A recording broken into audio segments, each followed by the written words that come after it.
All right. Thank you so much, everyone, for joining us today. We really appreciate you taking the time out of your busy day to join us for this EDGE business partnering discussion, this wonderful panel we have. This is being recorded, so we will send that out afterwards. And as you jump in, please make sure to mute yourself. We'll try to help with that as well.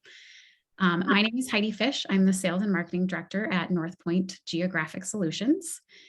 This business partnering panel is put on by EDGE. If you are new to EDGE and not familiar with it, it stands for Ethnically Diverse Geospatial Engagement. And it was founded by Keith Searles from Urban GIS. EDGE, let me admit these people. EDGE is a geospatial industry platform that was created to provide job seekers, employers, and businesses the ability to find diverse talent and opportunities.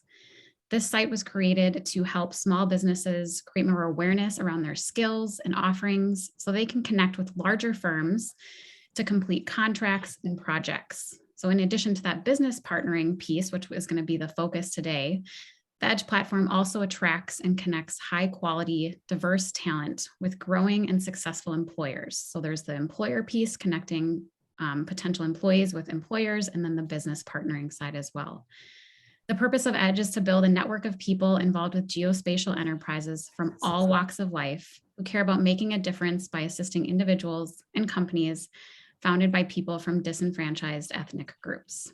And now I'd like to introduce Keith Searles, owner of Urban GIS and founder of EDGE. Keith has over 22 years of GIS experience and founded Urban GIS 14 years ago. Through his experience as a business owner, Keith understands the industry's challenges, and he knows that everyone doesn't have the same opportunities. He understands the importance of having a support system to pave the way and decided to be part of the solution. By establishing EDGE, he hopes to bridge this gap, and that's what we're doing. He envisions EDGE as the go-to site that promotes networking and opportunities for disadvantaged geospatial professionals. Keith is also a current member of Esri's Partner Advisory Council, or the PAC, and is co-chair of the Diversity, Equity, and Inclusion, or DEI, committee within the PAC. We're very grateful for your leadership and vision, Keith. And with that, I will turn it over to you. Thank you so much, Heidi, and thank you everyone for joining us for this historical event. I'm excited to see where EDGE is going, and we're looking forward to getting more people to be a part of this movement. What we're doing here is all about collaboration. It's all about community. It's all about us working together, pulling together to make a difference, to change the narrative, to really take advantage of an opportunity as an industry to get more people involved, to get those who are involved to have more visibility, and for a lot of people who have the right intentions and want to do the right thing, an easier way, a platform to make it more readily available and possible to connect people together. So today we're going to talk about those sort of things, and in particular, the focus is going to be on business partnering. We've got an awesome panel here. I'm excited to let you get to know them, and several of them are actually a part of EDGE at different levels. But then we have a wide range as well, from folks who are representing some large companies to much smaller businesses. So a great range of opinions. We want this to be an interactive event. So by all means, you can comment and things along the way. And then we're going to have some time at the end to make sure that you can ask questions and interact with the panel. So Heidi, do you want to take it on the introductions, or you want me to continue from here? Sure, I'll do these first couple questions and then I will turn it over to you. So first, we'd love to have the panel introduce themselves, share your name, your organization, the position, and then your favorite or most inspirational Black figure or historical event. And we will start with Clinton.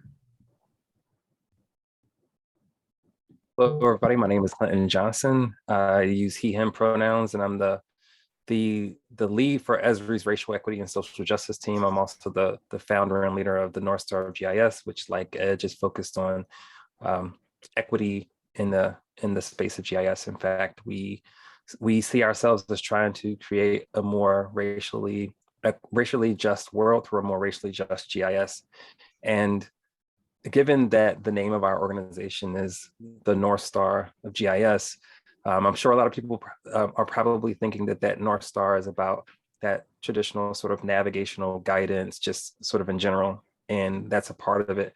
But we also reach back to historical events and movements like Frederick Douglass in the North Star newspaper, which drew on historical events like people, enslaved Africans in America seeking prosperity, seeking to find a path to a place where they could be equal contributors and equal beneficiaries of society in these United States. And how did they pursue that freedom? They followed the North Star. So that's a moment that I would be remiss if I didn't talk about that. Awesome. We'll pass it to Eva. Thanks, Heidi. My name is Eva Reid. I am the data manager for the District of Columbia's Health Department, DC Health. I also own and run my own business, Eva Reid Consulting, and through that business, I work on personal and professional development for women in technology. And I do that through a variety of events, speaking engagements like this, and a variety of other methods.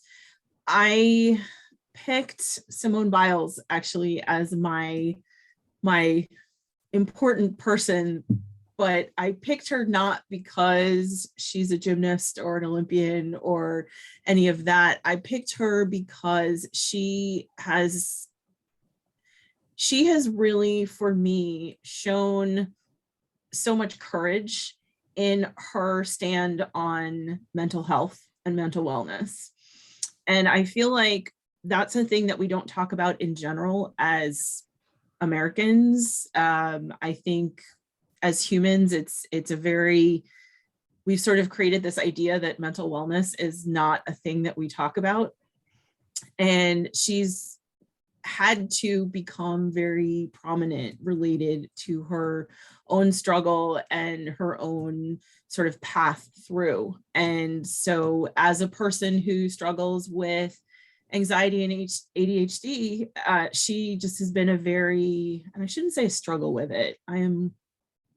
There's another word, but anyway, she just has really, her stance has meant a lot to me, and I think has done a lot of good for the human community, the Black community, whatever community you want to talk about. I think she's just really done an amazing job. And so that's why I picked her. I love it. All right, Jamie. Yeah, my name is Jaime Crawford. I work for Locana, formerly Crayton. We just rebranded our name a couple weeks ago. So if that's news to you, I didn't leave companies, we just changed names. But I am the Senior Vice President of Strategic Industries, focusing a lot on our delivery and our kind of key accounts and things like that. I picked Katherine Johnson, both because of the type of work that she did at NASA, that's just kind of links and heart, like the grassroots of what we do in geospatial, and just the fact that she was a brilliant, intelligent woman and all that she accomplished in such a white male dominated environment. It's just really aspirational. So That's great. All right, Elbert. Am I off mute here? Oh, hey, good morning, everyone. Hi, my name is Elbert Smith, and I work in Esri's Professional Services Division as a senior advisor. And I'm inspired by Vernon Jordan. I mean, his work as an advisor, attorney, a civil rights activist. I mean, the work he did with the NAACP, Urban League, United Negro College Fund, business executive, advisor to president. I mean, he was a guy that you would call if you got in trouble, right? Or needed some help with something. He knew how to be a good friend. To learn more about his life, I invite you to read his memoir, Vernon Can Read. It was very inspirational to me, and I read it about once a year. I love that. All right, Janean. So hello, everyone. My name is Janean Crayton, and my formal title is Employee Relations Manager. I have an HR background, but I work for an engineering firm named Johnson, Mimran, and Thompson, better known as JMT. And then I also double as our diversity and inclusion chair. So my historical Black figure that I chose to speak about today is Mamie Till. You may know her as the mother of Emmett Till, the Black teenager who was murdered brutally in 1955. I really admired her strength to make the decision to have an open casket viewing and funeral, because that really was the opportunity and the catalyst for America to really see face to face, like America's hate.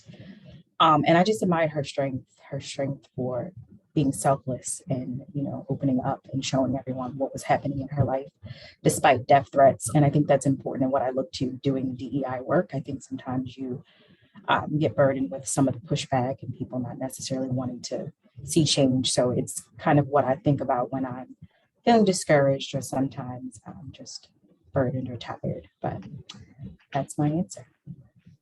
It's really powerful.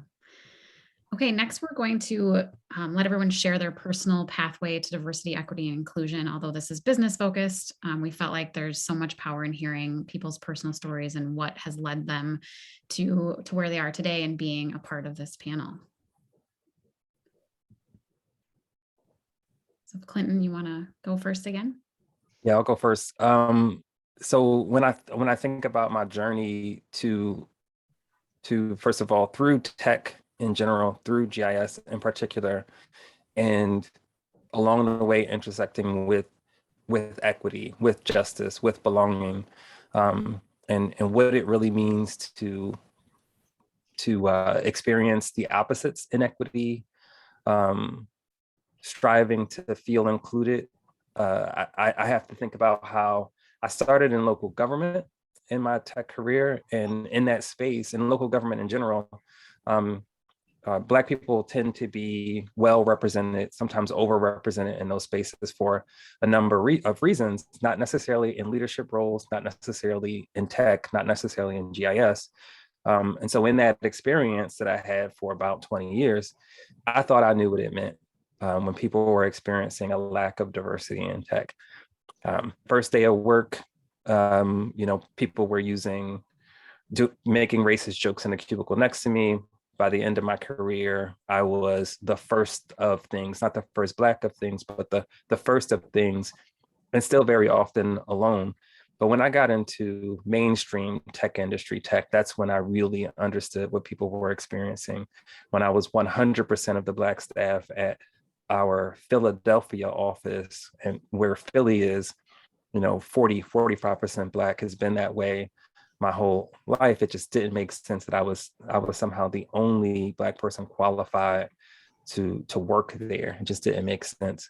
And when I got into that space, we were in another period, as we were in the past couple of years, of having increased visibility of racial injustice against Black people, specifically regarding police officers and everyday citizens harming and killing, brutalizing Black people. And it was painful to be in a space where that was going on and your colleagues were oblivious to it.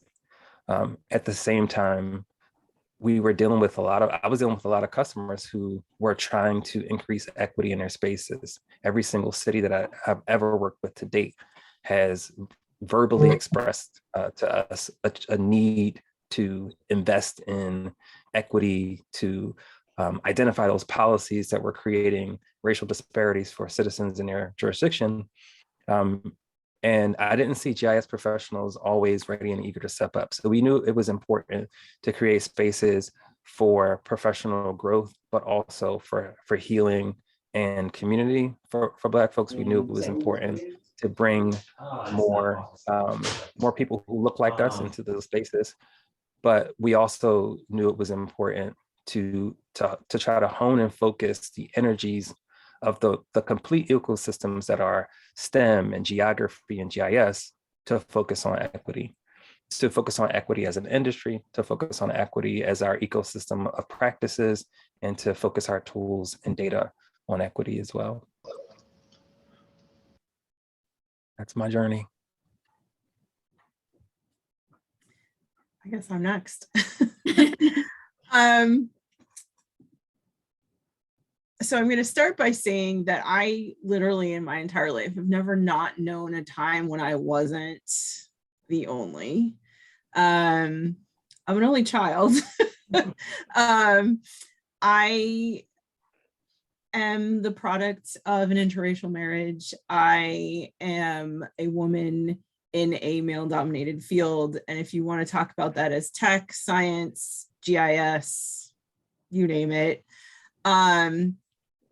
And I think, what it ended up boiling down to for me was being in an environment that was, sort of your typical tech, whatever, in government.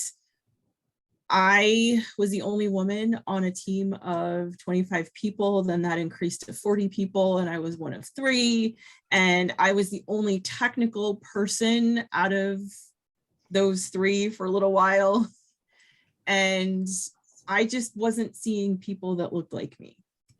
And interestingly enough, having moved to Washington, D.C., as Clinton sort of mentioned, I was in an environment where there were lots of Black people, and I'd never been in an environment like that before. So it felt great. And then all of a sudden, well, you're from the North, and you don't have the same experiences because you're one of your parents was first generation Americans. You don't have the sort of traditional experience, and you're a woman in a tech field. So I literally created my business because I wasn't seeing other women in my space. And I wanted to change that. I wanted to not be the only one. I wanted to be able to talk to people who had similar experiences, even if they weren't exactly the same.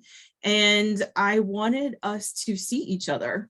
I wanted us to experience each other, talk to each other about our experiences, and honestly, just to do some networking and maybe develop some of the same tools that men seem to have in our field that we really weren't either exposed to or we just weren't using. And so that's really, when did my DEI journey start? When I was born, I don't know. But I really felt like I had gotten to the point in my career where I could make a difference, and I could connect people and get people to talk about things that maybe they wouldn't otherwise talk about. So that's my journey. I guess I get to go next. Yeah, I mean, my journey goes back quite a bit. I'm actually in a interracial marriage. So I've been married to my husband for 22 years and have traveled different parts of the country with him, starting out in the Northwest where you saw a lot of interracial couples and it was kind of normal. Moved across country to Charleston, South Carolina. We were the anomaly for sure back in the mid 90s and really started to see how we got treated a little bit differently.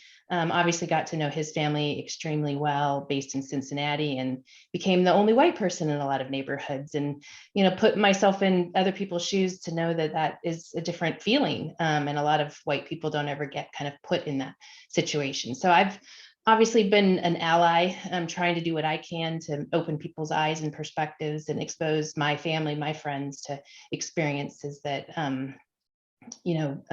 the Black community feels every day. So again, trying to be an extreme ally. Obviously, I've got 2 young boys that are mixed, trying to make sure that they have the right identity and kind of experiences. And of course, the mama bear comes out quite a lot on that side of things. So I look around our community like Eva, sorry. Tend to be a lot of the women front, the only woman in the room, especially at kind of leadership levels. So want to make sure that I can do what I can to make sure we're uplifting people of color as well as women along the way. So Elbert, off to you. Hi again. Yeah, I don't have a lot of fancy words. I'm just here, because I care about people and I believe, that we can make a difference. I come from humble beginnings and I've always had like mentors or friends that would show up just when I needed them. And they showed me that one person can truly, make a difference. One mentor told me, get in where you fit in. If you don't fit in, make room. right? And then make room for other folks, you know, each one teach one. So I grew up that way. So before it was called DEI, I guess, like someone said earlier, my journey started the day I was born. I will go next then. So I would say my journey to DE and I and B is probably familiar to a lot of people of color. So I was born and raised in Baltimore, Maryland, Baltimore City, went to Baltimore City Public Schools, but I've always worked for predominantly white organizations. And many of you may be familiar with the term code switching, but I think that that's something that those who are in this community have to feel like they need to do. So meaning straightening your hair, maybe whitewashing or changing the way that you talk. And I've had people in several instances in work. And again, I don't think it's ever been ill intent, but they always say when I tell them where I'm from or where I went to school, the response is always, oh, wow, I would have never thought that you were born and raised in Baltimore, that you went to whatever school.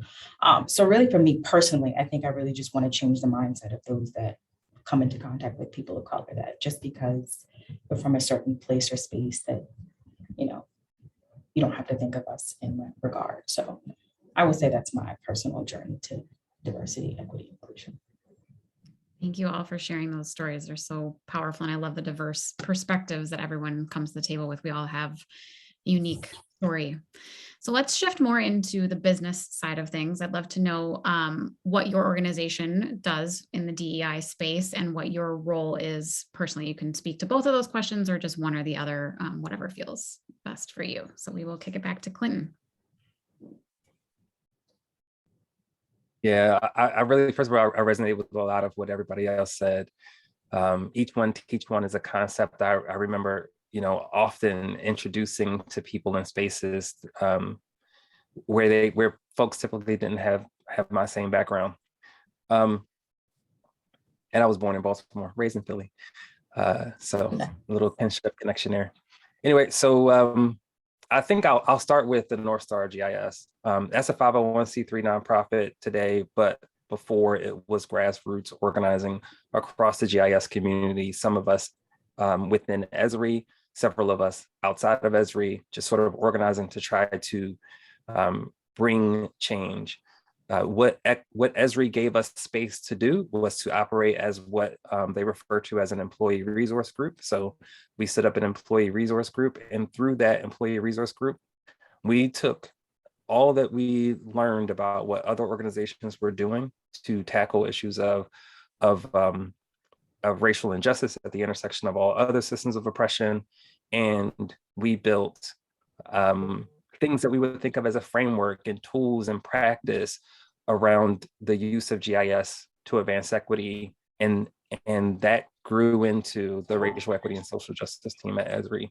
So the things that Esri is doing, so there's a lot of grassroots enablement where employee communities can form, and I'm a part of a community of employee community leaders that to try to foster growth of new employee communities, particularly those that are focused on things that we think of as diversity, equity, and inclusion, that we think of as justice, equity, and belonging in our spaces.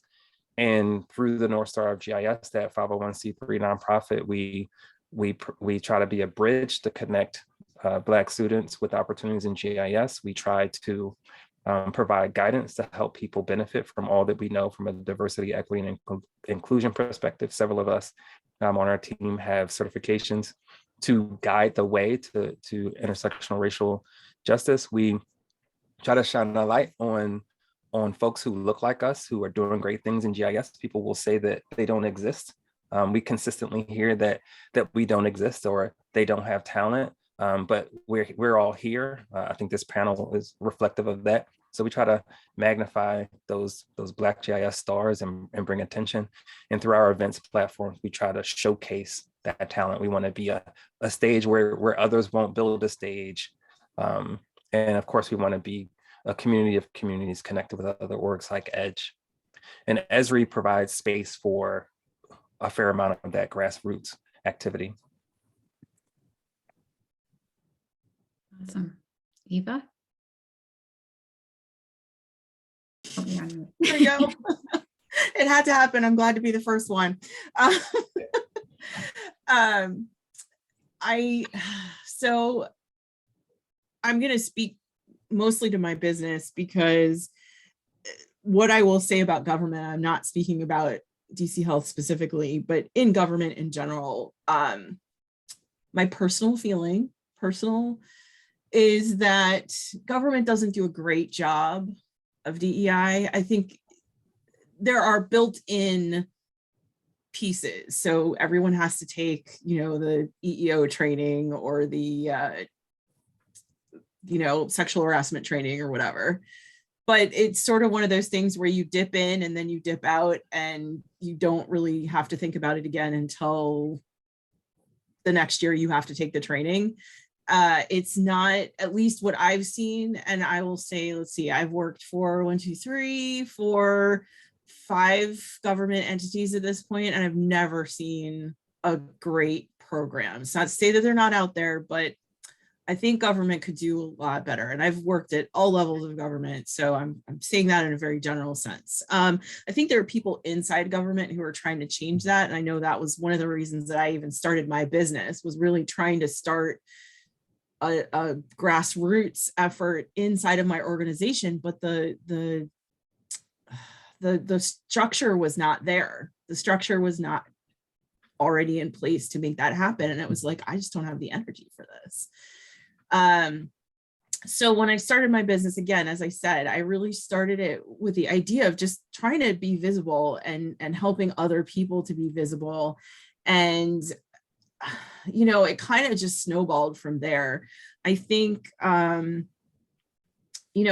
try to be very thoughtful in the way that I do things. And so, the staff that I've hired I try to hire local women-owned businesses. I try to throw whatever business in that direction that I can. If it's not it's great if it like ticks all the boxes, but if I can get, 2 of 3, whatever, that's great. I think too, though, one of the things that I've seen a lot of is, as I mentioned, I speak at a lot of conferences and do things like these panels. And one of the things that I noticed is, how do people afford all of this? How do people travel to all these events? I am lucky because I was able to go usually on, my either as my company or through my day job.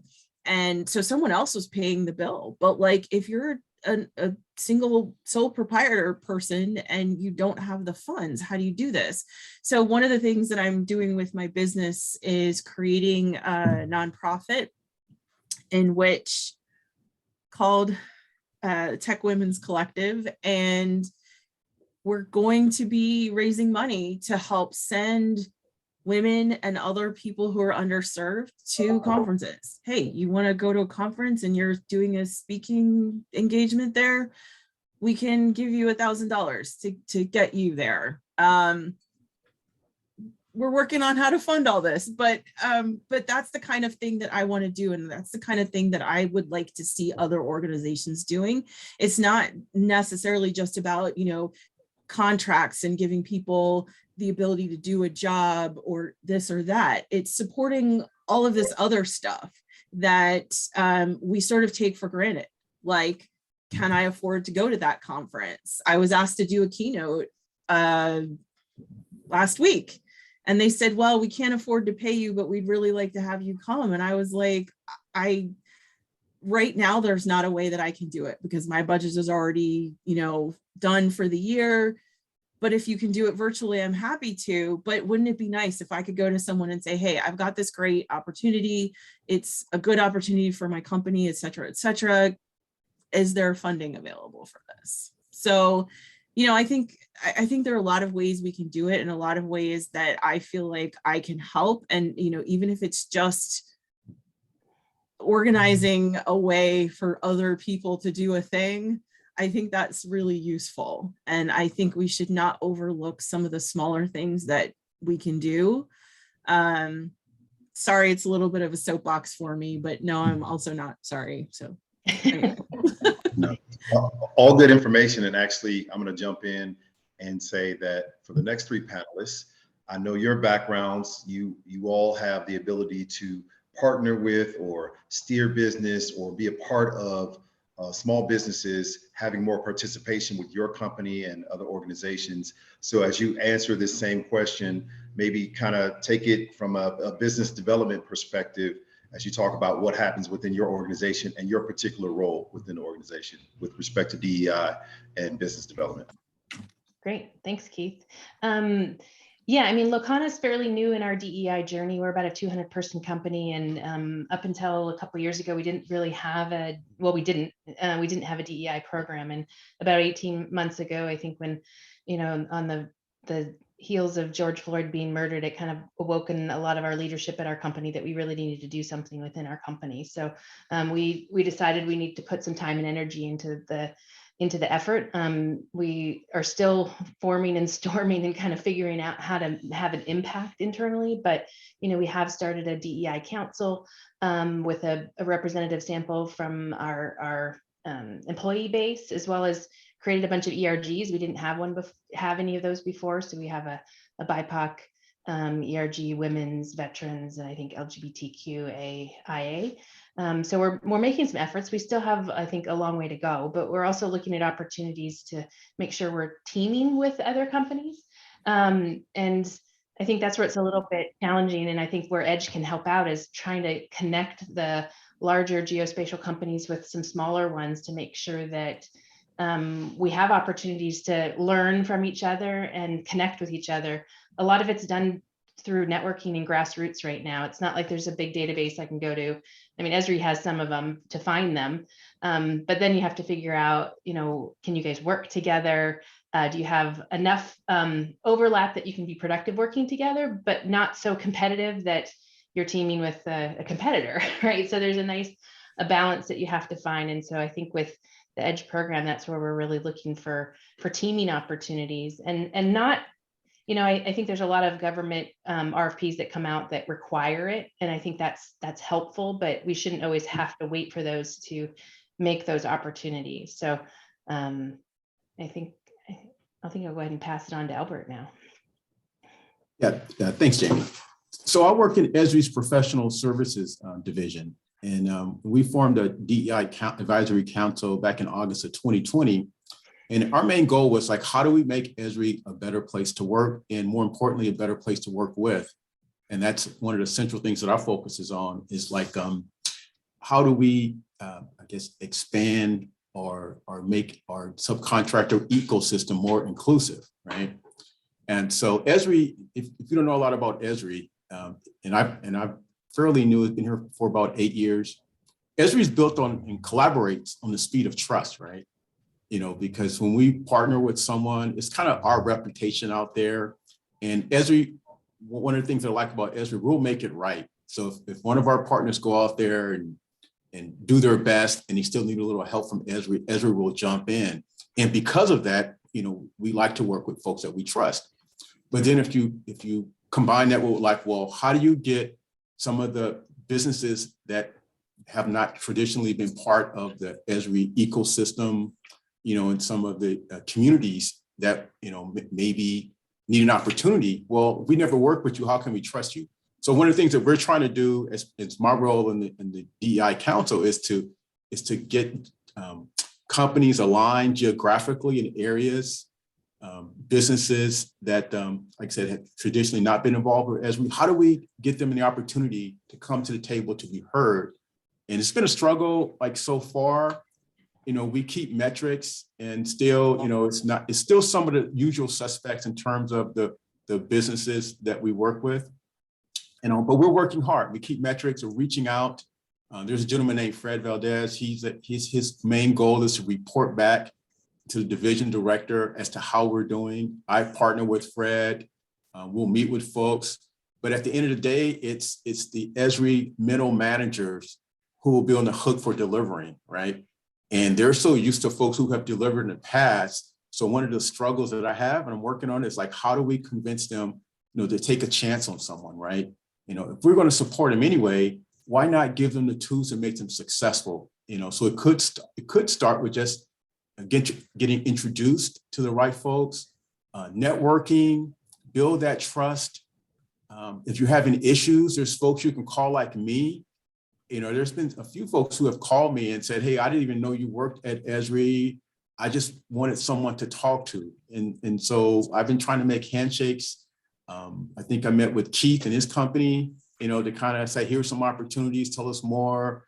And so it's kind of, to build your business, it's the relationship. I think a lot of business owners know that already, but it's who do you know, right? So I encourage you to be involved in the Esri Partner Program. There's folks like Jaime and Keith that can talk to you more about, the Esri Partner Program if you're not used to the Esri Partner Program. But more importantly, I just encourage you to build that trust and take a chance. If you're a small business and you have an opportunity, consider making Esri part of your business plan. Like strategically, like what areas, that can I help Esri and Esri's customers, and then we can build a relationship that way. All right, I will pick up from there. So I feel like at JMT, we are doing a lot of things. So I will try to be concise and make sure I just highlight some of them. But first thing is that we have a diversity and inclusion committee. And that was formed in 2017, and it is comprised of leaders across our footprint. I feel like we do a lot of the boring stuff in those meetings. So that's talking about developing our strategy, talking about what our specific goals are going to be, training, and those types of foundational things that you need to see for diversity, equity, and inclusion. But then outside of that, we really work to make sure that our employee owners are involved. So that shows up in the form of what we call business resource groups, which is pretty much the same thing as a employee resource group. But I find that working in an engineering firm with engineers who are very metric and numbers driven, everything always has to tie back to a business case, right? So that's one of the reasons why we don't say BRG, we say BRG. But we have several of them. We have a women's group, a BIPOC group, we have an up and coming LGBTQIA group, and then we have a up and coming veterans group. So outside of that, we have like diversity and inclusion champions who are, again, are across our footprint. Everyone pretty much meets monthly. There's discussions about what's working well, what's not working well, what do they want to see. So we really try to incorporate their thoughts and feelings into what we feel like could be actionable for JMT to be a better and more inclusive place to work. But I also have found that sometimes, especially since the George Floyd incident exploded, that we started to rely more on the employees to figure out how to fix things. And I think as Black people in general, sometimes you get tired of being the one to tell people how to treat you. So I really wanted to incorporate an outside person's view and perspective of how we can be better and help people feel more included, belong, et cetera.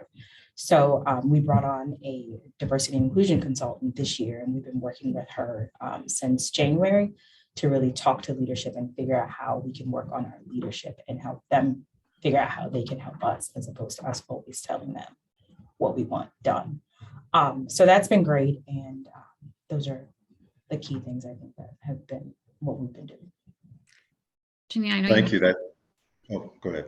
I know you have a hard stop for another commitment. So Sure. if you wouldn't mind kind of adding on to that, I know when we talked previously, explain that you brought on this consultant so that you could figure out how to almost measure the things that can't be measured. And so that was kind of our next question that we were going to get to is, what are the metrics you are measuring and how do you start to change things that can't necessarily be measured, that inclusive culture?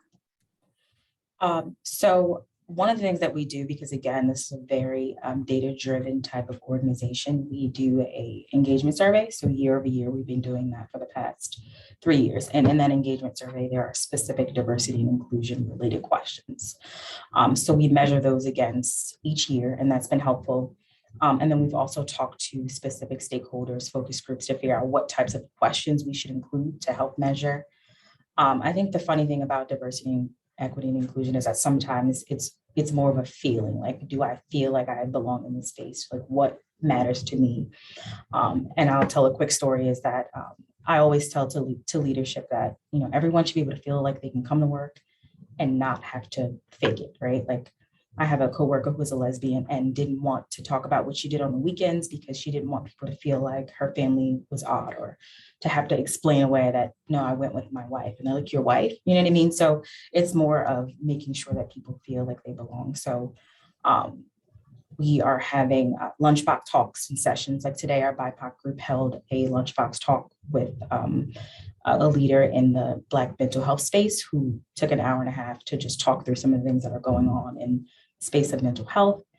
So it's really just more trying to ingrain it into our culture and not necessarily do these out of the box trainings, but pulling together a curriculum of different sessions over the next year that talk about what's going on in that space. So I think that that's a way that you kind of change the culture, is that you not make it so you have to sit and watch this 2-hour training that I'm pretty sure people put in the background and do other stuff. But it's trying to integrate it in everything that we do so that it's more so a feeling that, you know, when you go to Starbucks, it's a feeling like we're trying to create that all organically through those types of things. So hopefully that answers your question. No, it does. Thank you very much. And we appreciate your time in case you have to jump off before we get to the end. Thank you. You brought up a lot of great points, and it leads us to the next question, which is, you know, as hopefully as an industry, all of our organizations are trying to do more to make this part of our DNA and our identity. Maybe what are some things that you all would suggest for some organizations that are maybe at the beginning end and try to figure out how to get started, and easy wins, if you will. And then on the flip side, I want to ask, you know, there are a lot of companies who are doing some things and start to feel kind of good about themselves, but really may not be as far along as they think, or don't have a wider perspective or understand the pulse of maybe their own employees or others that work with them, how they feel. What are some things that, you know, companies who have done some things they should be thinking about, or how can they know if they've taken it as far as they should have? So that beginning side, and then maybe taking it next level. Anybody can jump in on that. I think there are a few things. I think, you know, I'll focus on 3. You know, seek equity and belonging. A lot of people are focused on diversity, and sometimes that stops at, oh, okay, we have like a room of 25 white people, let's throw 1 Black person in it, let's throw 1 woman in it. That's not diversity. It's not even equitable representation, and it'll be far from equity in any sense. You know, seek belonging. Sometimes the idea of inclusion is that we have a space, it's over here, and you know what? Okay, we'll let you in. We'll include you. But the idea that you build spaces that where everyone belongs is something different. And so seek that out. I would say recognize and then address real barriers to equity. Some of those barriers will be within your organization. Some of them will be systemic. I think Elbert, for instance, was talking about how, you know, relationships move at the speed of trust. And so we could absolutely look at the folks who are today not trusted because historically they haven't been well accepted. You know, they haven't been made to truly belong in our spaces. We could look to them and say, hey, work harder, make yourself trustworthy, find opportunities. Or we could look internally and say, hey, what are some of the things that we're doing that make people feel like they don't belong here, they can't prosper here, and what can we do about it? And also to some of what Eva was talking about, you know, these systemic barriers that make it such that Black households have 1/10 typically of the wealth that white households have. And when we're talking, typically we're talking about a national standard. When we get to some parts of the country, that 10th becomes 100th. So let's recognize that there are external barriers and invest and do things differently to address those concerns. I could go on and on, but I think I'll stop there. I'm eager to hear from some of the other people on the panel. Well, I can jump in real quick. And I mean, I don't know how much more I can add to what Clinton said, especially about the trust, right? And taking a look at yourself in the mirror, right? And because sometimes you're projecting, right? If you don't trust someone, maybe there's something about you that makes you untrustworthy, right? And when you're not trusting other folks.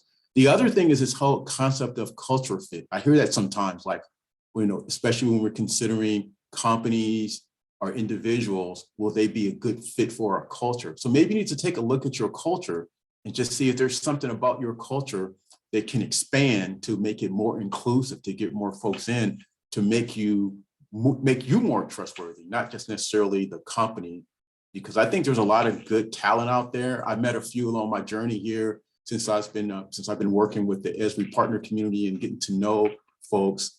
And sometimes people are just stuck in their old ways and their tradition, right?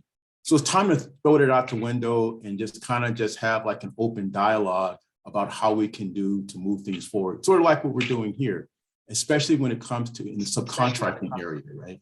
When you're doing business development and you have these gate reviews and things like that, when you're determining like, well, who are our competitors, who we're going to go after, who are you going to bring along with you, right? Because that's how you can really measure success at the end of the day, because a lot of things that we're doing like right now, we're just kind of, I guess, recreating the past, right? And I think it's time to look in a new direction for what, a GIS or technology could look like. So when you have an idea what a tech person look like, right? Maybe a tech person looks like Clinton, maybe it looks like Eva, right? Maybe it looks like me, not this stereotype of what a traditional tech person is. So maybe just look at yourself and expand yourself to be more inclusive. You're mute, Eva.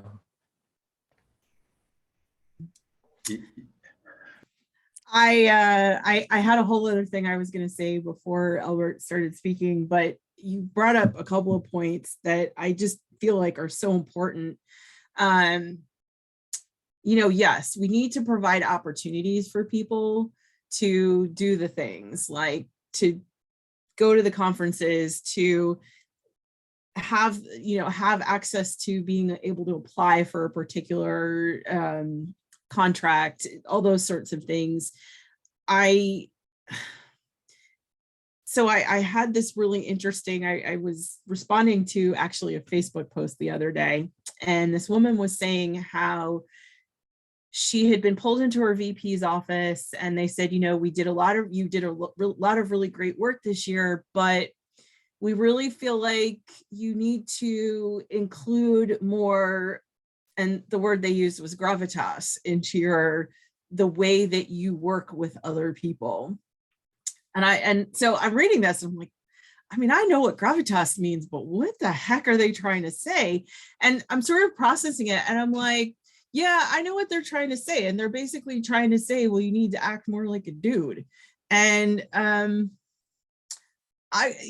was really upset by it. And then I started reading the comments and everyone was pretty much saying the same thing. And I was like, you can't tell someone they're doing a great job and then say, but you need to do this, and then not tell them what it is that they actually need to do. Like, if you need someone to act in a specific way, then you need to say, I need you when you are working on this project to take more initiative or XYZ. You need to give specific and clear ideas for how this person is supposed to change the way they are. So I know that this probably sounds completely like off the wall from what Elbert was saying, but I think it's really very related. I think that when you are a person who is in a position of power, you need to not only bring people along, but you need to do that. As you are doing that, you also need to help people understand what it is that you are looking for. And you can't just make these sort of weird, you can't use these phrases that don't have any meaning behind them. You have to be explicit. And I think in doing that, we are helping to bring people along, and we are helping to sort of remove some of those stereotypes. Because like I said, what is gravitas? Well, if you mean that I need to speak with a lower tone, and if that's what you're talking about, then you need to say that, except that you can't, because then that's a whole HR conversation. But you need to be specific and not give people terms that could be interpreted different ways. I guess that's what I'll end with. And I think that's a really important way that we can help to change the culture and change the way the community interacts or the communities interact with each other. One little piece just to add on top of that, those two things the cultural fit piece, all those things that people will say. The other benefit of being specific is you will hear yourself say something crazy when you are being specific. I've heard people say things like, well, what I really mean is I just want someone I can go to the bar with and have a drink with. I just want somebody who I feel like I can talk to. That's your criteria for hiring, So when people are challenged to be specific, when you ask them those questions, in that space, I think a lot of people in that space of people responding, I think people will learn some things and realize some issues. Sorry. No, that's really important. That's a really important piece of it. Yes, we have to listen to ourselves. We have to listen to what we say. And let people be who I'm they going to are. listen to myself right now and say, we've got 8 minutes or less, and I do want to give the crowd a little time to chime in and to ask some specific questions, maybe get some specific feedback. Maybe you're representing a small business here and you want to know how you can better position yourself. Maybe you're a larger organization and you want to find the right businesses to partner with and you need more information on how to better do that or just do things differently. Whatever your questions might be, this is your time for those who are in the audience to ask the panel.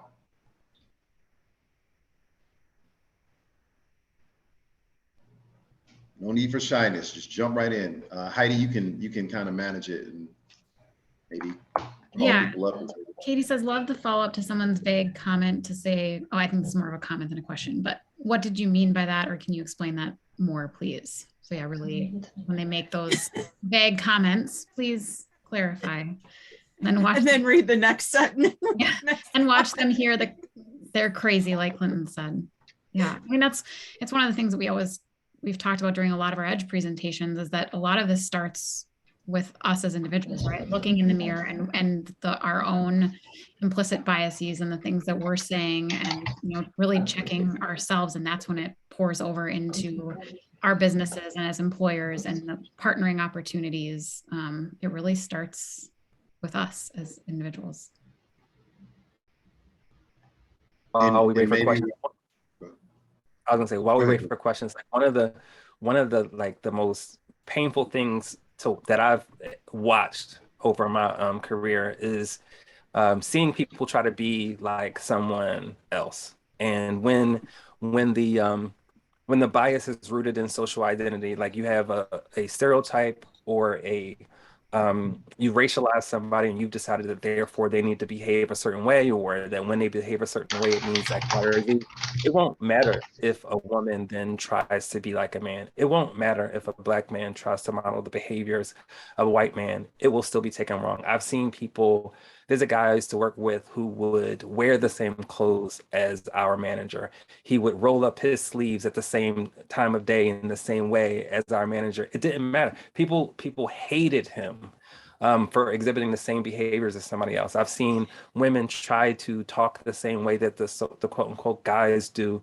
And because there's sexism in the space, it isn't going away because suddenly they make it a little bit more comfortable for the guys. They still, when sexism is in that space, they still see them as women. And now maybe it's even worse in some ways. So we got to find ways to flip it back on them, reduce our need to code switch, as Janean was talking about, and get other people to put some skin in this game. Like, so many people said we were born into this equity work, no choice about it.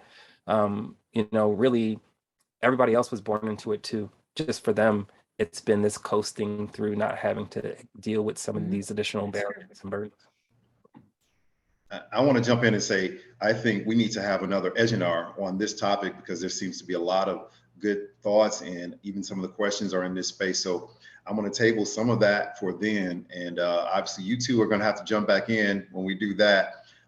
Someone asked about, being in, like in the South or places where there's not a lot of exposure and trying to get young people and students in the door in a field like GIS and as well as making sure the staff are prepared for them. Anybody have some thoughts on that? And that's obviously one of the things we're trying to do along with the business partnership side of EDGE is to provide opportunities for folks from different backgrounds who have all the capacity to be in GIS, but maybe they don't know about it. Maybe they're IT folks, maybe they're in another arena. And how can we get more people of color into the industry, and not only in the industry, but being successful? I think, you know, a part of why we call our program that does a part of that, the bridge, is because we see diversity as an action, these efforts to diversify as more like catapults. So you toss people out into spaces where they're all alone.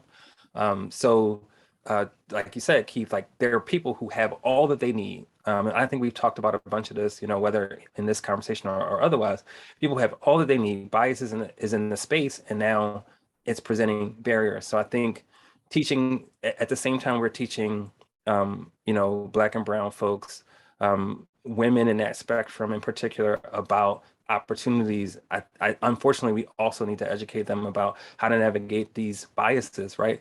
Since we're born into this DEI experience, we probably need the training the most. We need to be training ourselves to interrupt bias when we see it. So I think I'll add that piece, that bias interruption is something we need to coach people on, and we need to bake into our efforts to bring people into less diverse spaces. Anyone else want to jump in on that?